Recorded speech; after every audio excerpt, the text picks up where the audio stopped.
एक मुलाकात ऐसी शख्सियतों के साथ जिन्होंने दिया है अपने जीवन को एक नया मुकाम। रूबरू कराएंगे ऐसी कुछ हस्तियों के साथ एक खास शख्सियत के साथ मुलाकात जयदेव पटेल के साथ नंबर 1 इंडिया न्यूज पर। नमस्कार व्यूअर्स, मैं जयदेव पटेल और आप देख रहे हैं नंबर 1 इंडिया न्यूज। आपका एक बार फिर स्वागत है एक खास शख्सियत के साथ मुलाकात प्रोग्राम में। आज हम बात करेंगे उत्तर प्रदेश के प्रयागराज में जो भव्य महाकुंभ का जो आयोजन किया गया है और अब तक का जो सफल आयोजन रहा है, इसके पीछे जो सरकार की तैयारियां थी वो कितनी कारगर साबित हुई। और इसी के साथ साथ में दिल्ली विधानसभा चुनाव में जिस प्रकार से अब तमाम जो मुद्दे हावी हो रहे हैं, ऐसे में बीजेपी अपनी जीत को कैसे सुनिश्चित करेगी, इन्हीं तमाम मुद्दों पर बात करने के लिए हमारे साथ खास सामान है उत्तर प्रदेश के पूर्व उप मुख्यमंत्री डॉक्टर दिनेश शर्मा। डॉक्टर दिनेश शर्मा जी, आपका बहुत बहुत स्वागत है आज हमारे प्रोग्राम में। बहुत धन्यवाद आपका जी। डॉक्टर दिनेश शर्मा जी, आपसे मेरा पहला सवाल है कि उत्तर प्रदेश के प्रयागराज में जो महाकुंभ का जो आयोजन हो रहा है और अब तक का जो सफल आयोजन है, उसमें सरकार की जो तैयारियां जो की गई है उससे कितना आश्वस्त है और इस सफल आयोजन को आप कैसे देखते हैं? मैं तो पूरा दुनिया उससे आश्वस्त है और जो भी आ रहा है कई देशों के प्रतिनिधि वहां पर आए हैं और सबने एक मुक्त कंठ से वहां की व्यवस्थाओं की प्रशंसा करी है। साधु संतों के जो आशीर्वाद है वो अच्छी व्यवस्था के कारण समय समय पर उन्होंने मुख्यमंत्री और प्रधानमंत्री को साधुवाद दिया है।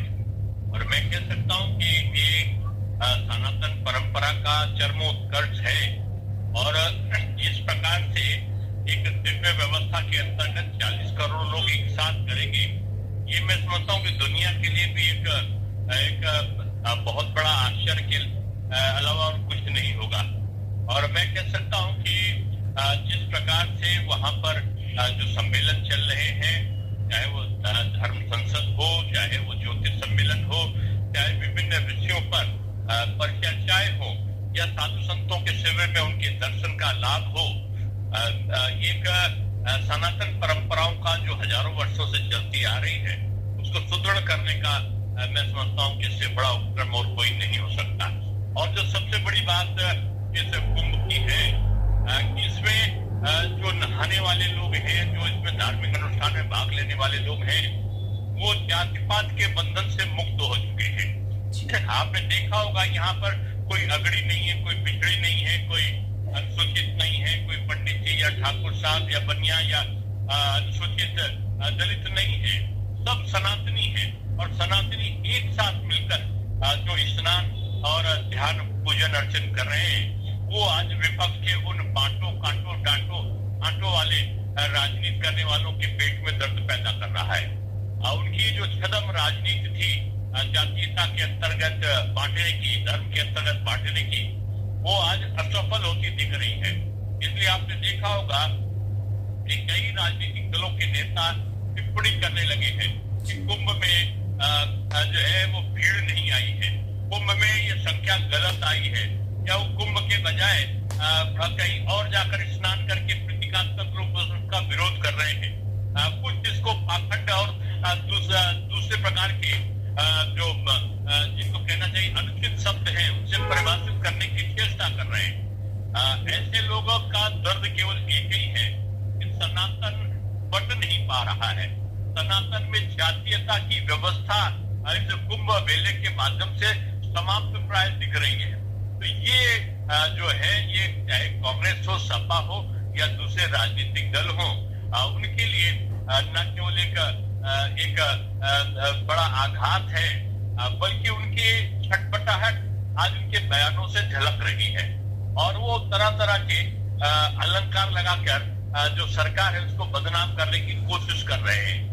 मैं समझता हूँ कि आज ये पूरी दुनिया के लिए एक शोध का विषय है कि एक अलग सा नगर सा बस गया है प्रयागराज में, और इतने बड़े एक जिसको आर्टिफिशियल नगर कहेंगे, एक टेंट सिटी के बनने के बाद भी वहाँ सफाई की दिव्य व्यवस्था है।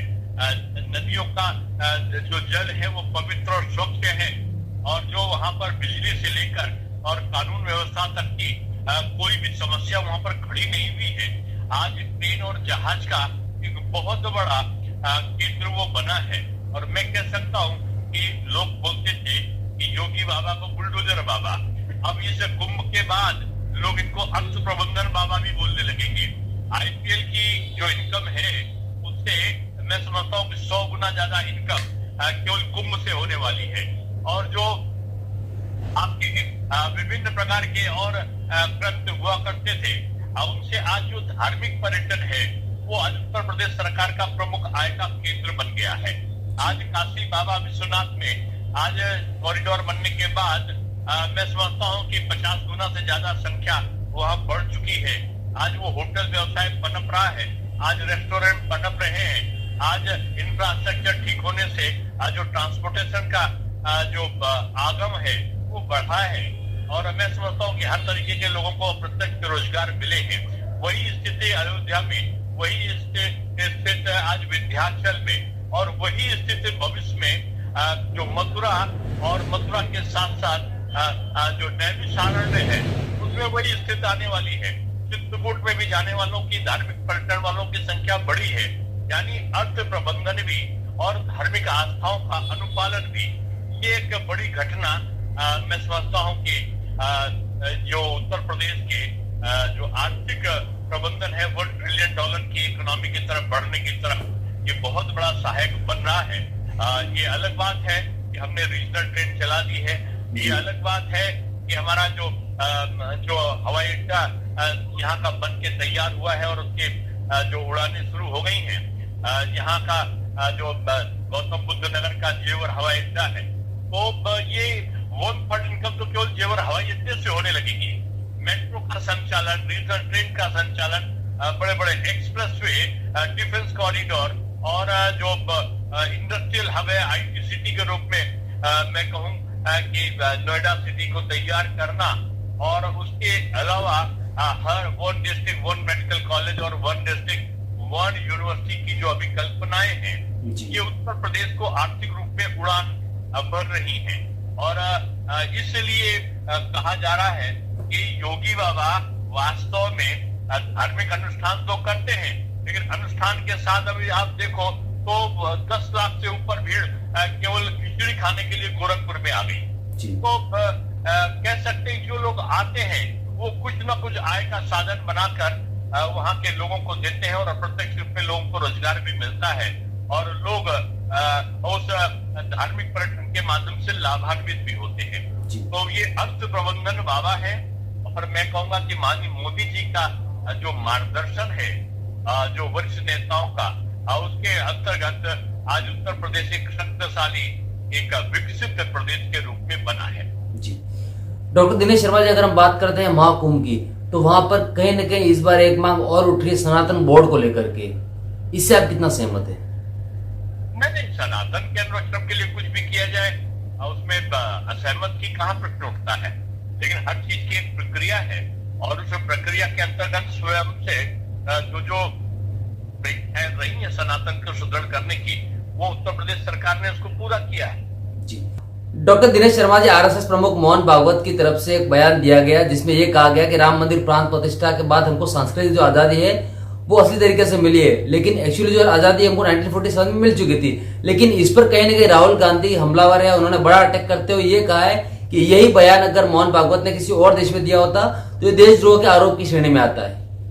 आप उन लोग की बात कर रहे हैं जो देशद्रोह स्वयं कर रहे हैं, जो कह रहे हैं कि मुकाबला भारत स्टेट से है, यानी जो अपनी विदेशी नस्ल की जो परिभाषाएं आती हैं उनको वो साकार कर रहे हैं। वो हिंदुस्तान में रहने के बाद में अपना मुकाबला भारत स्टेट से बता रहे हैं, और ये राजद्रोह की श्रेणी में नहीं आएगा। सांस्कृतिक आजादी शब्द का प्रयोग ये राष्ट्रद्रोह में कहाँ आता है? 500 साल की गुलामी के बाद में अगर कोई मंदिर का निर्माण का स्वप्न पूरा हुआ है तो ये सांस्कृतिक आजादी ही कहलाएगा। तो इस शब्दों का चयन, हमने जो अपने देश की आजादी मिली उसमें कहीं कोई टिप्पणी नहीं है, वो 1947 में मिली, और उसका सब लोग प्रतिपादन और उसका सब लोग स्वागत करते हैं। मैं समझता हूँ कि अब परिपक्व बयान रहा है, और उनको पहले तो अपने उस बयान के बारे में स्पष्टीकरण देना चाहिए जिसमें उन्होंने अपना मुकाबला भारत स्टेट के साथ बताया है। डॉक्टर दिनेश शर्मा जी, आपसे मेरा एक आखिरी सवाल है कि दिल्ली विधानसभा चुनाव में भारतीय जनता पार्टी कितनी आश्वस्त है अपनी जीत को लेकर के, क्योंकि कहीं न कहीं केजरीवाल ने सवाल खड़े किए हैं मुंबई में सैफ अली खान पर जो हमला हुआ उसको लेकर के कि कानून व्यवस्था खत्म हो चुकी है। ना उनकी तरफ कोई देख रहा है, वो किसी भी गली में प्रचार करने जाते हैं तो लोग उनको दौड़ा इसलिए रहे हैं कि उन्होंने जो जो वादे किए थे वो सब झूठे निकले हैं। उनकी कपोल कल्पित फांसी, उनका कपोल कल्पित बयान, संकल्प, बच्चों की कसम और डुबकी लगाएंगे जमुना जी में, डुबकी तो छोड़े सिद्धू पानी भी नहीं पी सकते ये, उनको चाहिए पहले एक गिलास पानी जमुना जी का सार्वजनिक रूप में पिए और जाकर वो अपनी कुर्सी लगाकर वहां बैठे। इसकी सेल्फी लिया था कि 1 साल के अंदर हम कूड़े का ढेर समाप्त कर देंगे। 10 साल में आप कुछ कर नहीं पाए। आप तो आपकी नगर निगम भी आपकी, सरकार भी आपकी, और फिर भी आपने झूठा वादा क्यों किया? सड़क में गड्ढा और गड्ढे में सड़क है, आपने क्या किया? बिजली के गलत बिल आ रहे हैं, आपका उस पर जवाब क्या है? दूषित पानी पीने के लिए और बीमारी के लिए मजबूर है लोग, उसमें आपका क्या कहना है? आपने मोहल्ला क्लिनिक खोला था, आज किसी क्लिनिक पे डॉक्टर नहीं है, दवा नहीं, दवाओं का घोटाला, शराब का घोटाला और तमाम प्रकार की जो आप पे आरोप है उस पर आपका कहना क्या है? मैं समझता हूँ कि अब ये जो राजनीतिक रूप में आपदा दिल्ली में थी, वो आपदा अब समाप्त होगी और ये विपदा जो है अब दोबारा दिल्ली में आने वाली नहीं है। और मैं समझता हूँ कि राजनीतिक अंत की शुरुआत केजरीवाल जी की पराजय के बाद दिल्ली में शुरू होगी। जी डॉक्टर दिनेश शर्मा जी, लेकिन अरविंद केजरीवाल दिल्ली से लेकर के मुंबई तक कानून व्यवस्था पर सवाल खड़े कर रहे हैं और डबल इंजन सरकार पर सवाल खड़े कर रहे हैं। अब उनके पास कोई मुद्दा नहीं है और जब वो देख रहे हैं कि कोई घटनाएं ऐसी नहीं घटी है कि पहले के समय दिल्ली में जगह जगह धमाके होते थे, पिछली सरकारों में संसद भवन तक भी आक्रमण की नौबत आती थी। अब उस प्रकार की प्रक्रियाएं नहीं है।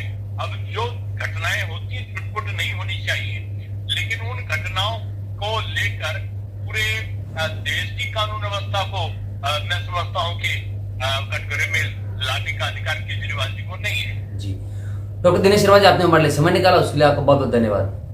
बहुत धन्यवाद आपका।